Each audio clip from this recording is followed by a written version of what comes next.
नमस्कार, my name is DK और ये हमारी ज्योग्राफी की लगभग 17वीं क्लास है। इससे पहले 16 पार्ट कंप्लीट हो चुके हैं। तो चलिए शुरू करते हैं भारत की मृदा।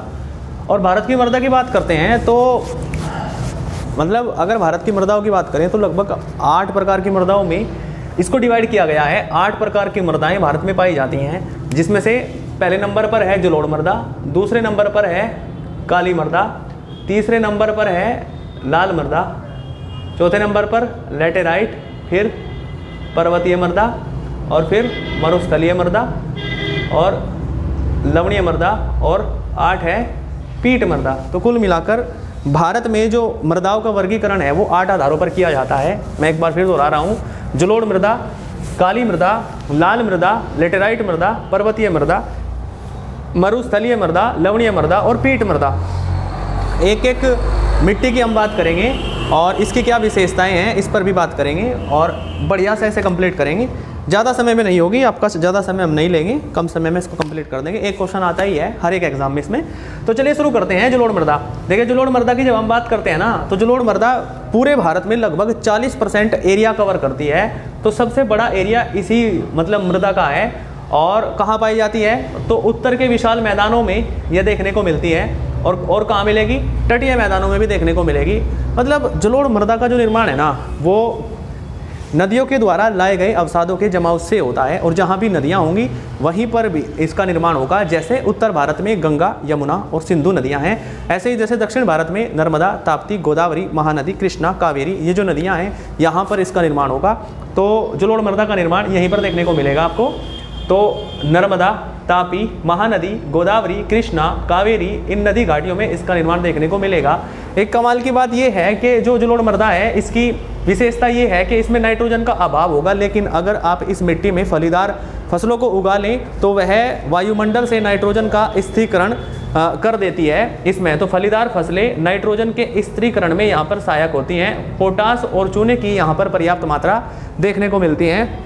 देखिए हमने ना जलोढ़ मृदा को अपनी पिछली क्लासों में एक बार पहले भी देखा था, लेकिन यहाँ पर हम क्योंकि ये स्पेशली मिट्टी का चैप्टर है तो हमने यहाँ पे अलग से देख रहे हैं। तो वर्गीकरण की जब हम बात करें तो 3 आधारों पर इसका वर्गीकरण किया जाता है। एक को कहते हैं तराई, दूसरे को कहते हैं बांगर और तीसरे को कहते हैं खादर।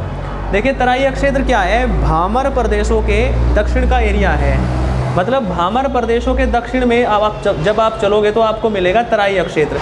और इन जो तराई क्षेत्रों की विशेषता है, इनकी जल धारण करने की क्षमता बहुत ज़्यादा होती है, क्योंकि ये बालू छोटे छोटे बालू से निर्मित होती हैं और बड़े बड़े जल का भंडार को ये धारण कर सकते हैं। इस वजह से इनमें अगर आप देखो तो चूने की पर्याप्त मात्रा पाई जाती है और चूने की पर्याप्त मात्रा यहाँ पर एक कृषि को प्रोत्साहन देती है, उसका नाम है गन्ना। तो गन्ने की कृषि को ये प्रोत्साहन देती है और नाइट्रोजन की पर्याप्त मात्रा यहाँ पर मौजूद नहीं होती, तो फास्फोरस की भी यहाँ पे कमी है।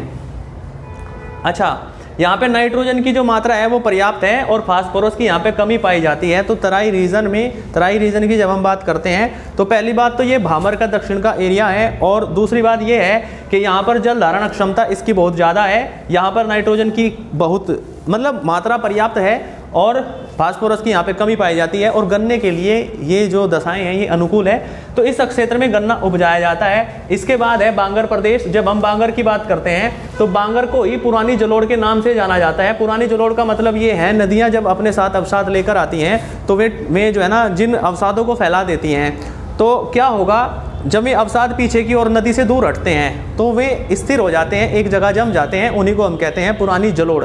मतलब नई मिट्टी उसके ऊपर नई मिट्टी का जमाव नहीं होता है, तो वो पुरानी जलोढ़ हम उसको कहते हैं। लेकिन जो नदियों के बिल्कुल साइड में होती है हम उसको कहते हैं नवीनतम जलोढ़, क्योंकि उसका निर्माण समय समय पर होता रहता है, प्रत्येक वर्ष वह मिट्टी नई हो जाती है।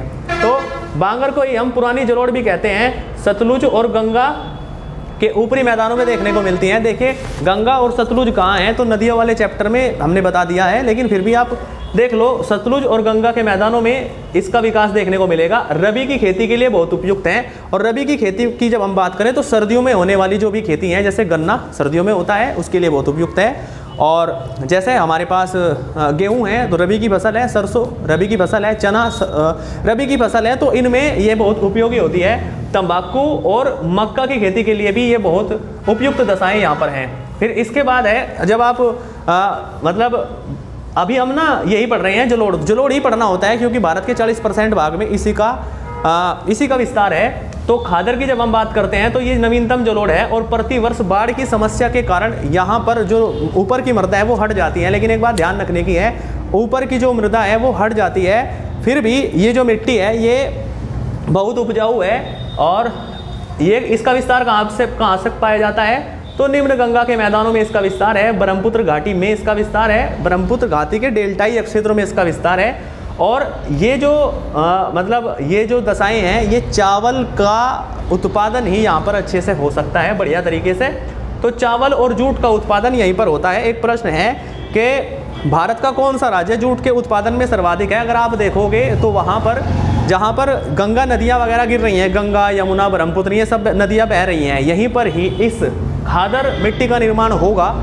और कहने की बात ही नहीं है, पश्चिम बंगाल वह राज्य है जहाँ पर ये जो उपजाऊ, मतलब पश्चिम बंगाल में अगर आप देखो तो चावल की 3 किस्में, मतलब अगर आप चेरापूंजी, असम, मेघालय की हम बात करते हैं तो वहाँ की चावल की 3 किस्में में लोग उपजा लेते हैं। तो यहाँ पर जूट और चावल की खेती बहुत अधिक मात्रा में होती है। फिर इसके बाद अब देखिए, पहले नंबर की जो जलोढ़ मृदा थी हमने पढ़ ली, अब हम पढ़ेंगे काली मृदा।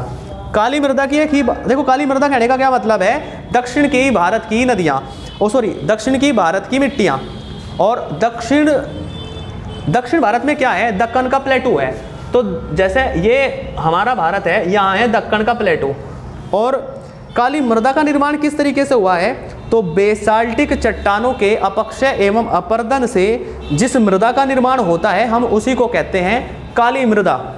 और बेसाल्टिक चट्टानें बनती किससे हैं, तो ज्वालामुखी की क्रिया के बाद जब ज्वालामुखी ठंडा हो जाता है तो जिन चट्टानों का निर्माण होता है उन्हीं को हम बेसाल्टिक चट्टानें कहते हैं। और बेसाल्टिक चट्टानों का जब कटाव, छटाव, अपक्षय, अपर्दन नदियाँ करती हैं तो जिस मिट्टी का निर्माण होता है हम उसी को काली मिट्टी कहते हैं। और काली मिट्टी की एक खास बात है कि यह इसको मतलब स्वतः जुताई की मृदा कहा जाता है, क्योंकि यह अपने आप को स्वयं जोत लेती है। और काली मृदा की जब हम बात करते हैं तो बेसाल्टिक चट्टानों के अपक्षय अपर्दन से निर्मित है। भारत के 15.2 भागों में इसका विस्तार है। स्वतः जोताई की मृदा भी कहते हैं और इसी को रेंगुर मृदा भी कहते हैं। कहाँ पाई जाती है काली मृदा, तो महाराष्ट्र में इसका विस्तार ज़्यादा देखने को मिलता है। लेकिन केवल महाराष्ट्र में इसका विस्तार है नहीं, दक्षिण पूर्वी गुजरात में भी इसका विस्तार है, उत्तरी कर्नाटक में भी इसका विस्तार है, और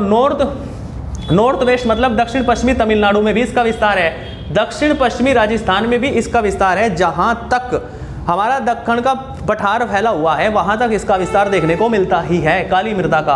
अच्छा, एक कमाल की बात यह है कि काली मृदा में लोहे और एल्यूमिनियम के कारण इसका जो रंग है वो काला होता है। और ये जो मिट्टी है ये कपास और मूंगफली, तंबाकू, गन्ना, दलहन, केला और तिलहन इन सब की खेती के लिए उपयुक्त दशाएं पैदा करती हैं। यहाँ पर कपास, मूंगफली, तंबाकू, गन्ना और दलहन पर्याप्त मात्रा में उगाया जाता है। तो यहाँ पर जब हमने बात कर ली काली मृदा की, तो इसके बाद जो हमारी तीसरे नंबर की मृदा है उसका नाम है लाल मृदा।